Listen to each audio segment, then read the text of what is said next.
प्रणाम। एक विनती है आपसे। कहिए राजन। पिछले कई दिनों से मेरे स्वप्न में मेरे पिताश्री आ रहे हैं।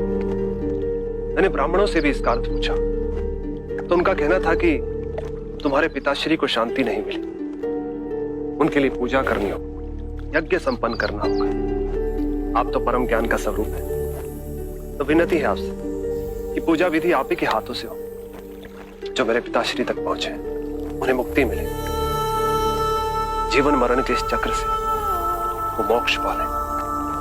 अवश्य राजन।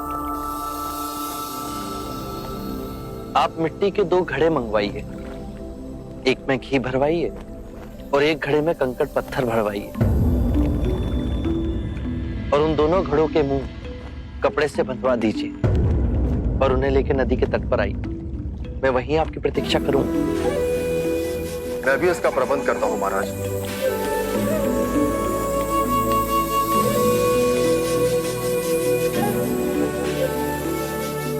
महाराज, अब आप इन दोनों घड़ों को पानी में डाल दीजिए।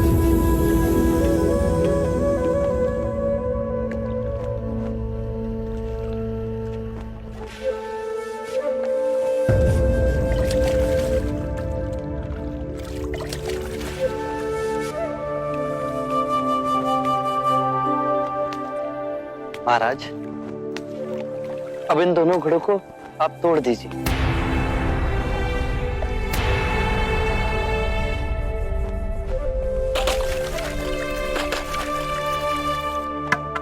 महाराज, अब आप ध्यान से देखिए कि ऊपर उठ पानी पर तैरने लगा।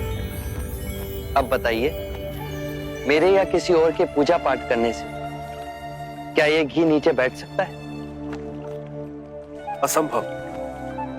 ये तो घी का स्वभाव ही नहीं। सत्य कहा आपने। उसी प्रकार किसी भी पूजा पाठ, विधि विधान, कर्म कांड के द्वारा पानी के अंदर डूबे हुए कंकड़ पत्थर क्या ऊपर आ तैर सकते हैं? नहीं बुद्ध, ये तो प्रकृति के नियम के विरुद्ध है। तो हम प्रकृति से भिन्न कैसे हुए? हम भी तो प्रकृति का ही रूप है।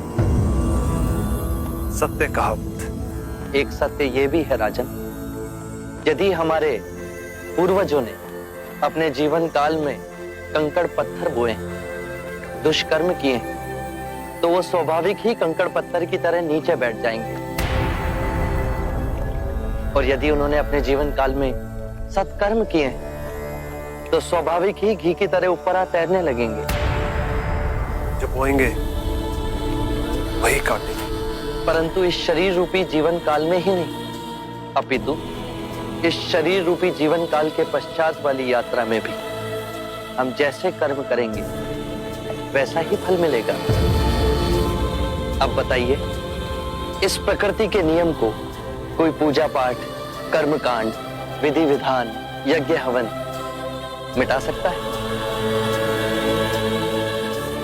राजन, मैं भी इसको नहीं बदल सकता। केवल अच्छे कर्म ही मनुष्य की मुक्ति का द्वार खोलेंगे। ये कैसी तलवार है आपके हाथ में, जो एक क्षण में सारे झूठ काट केवल ज्ञान को प्रकाशित करती है? ना जाने कितने जन्मों और भटकता में यदि आपकी कृपा ना होती, इस एक क्षण में आपने अपनी अदृश्य तलवार से मेरे अहंकार का सर भी काट दिया। धन्य है प्रभु।